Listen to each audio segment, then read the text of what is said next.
Hello বন্ধুরা, আবার একটা ছোট্ট ভিডিও নিয়ে চলে এসেছি। আর আজ রান্না করছি হচ্ছে লাউ দিয়ে মাছের মাথা দিয়ে টমেটো দিয়ে ঝোল করব।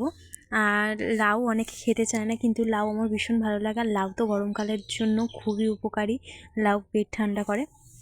আর আজকে লাউ ঝোলটা করবো পুরো বাটা মশলা দিয়ে।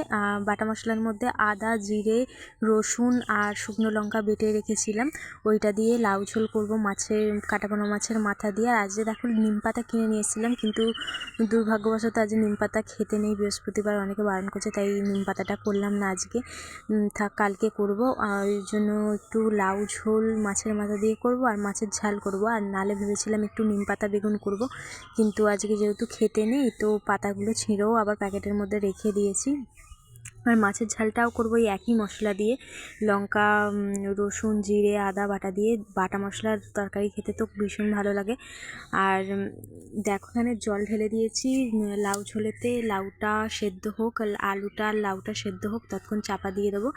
আর এখানে মাছ ভাজাও হয়ে গিয়েছে।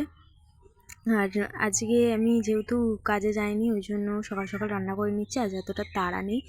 আর খেতে ভীষণ ভালো হয়েছিল লাউ ঝোলটা, পরে যেহেতু ভয়েসটা দিচ্ছি। আর এখানে খাওয়া দাওয়ার পর চলে এসেছিলাম একটু বিকেলবেলা ছাদে। আর ছাদে এসে একটুখানি ঘুঁটেটাকে গুঁড়ো করে নিচ্ছিলাম। আর এখানে দেখো আমাদের ঘুঁটে দেওয়া হয়েছে ছাদে, যেহেতু গরু আছে তাই গোবর দিয়ে ঘুঁটে দেওয়া হয়। আর ঘুঁটেগুলো গুঁড়ো করে নিয়ে একটুখানি দিচ্ছিলাম গাছেতে।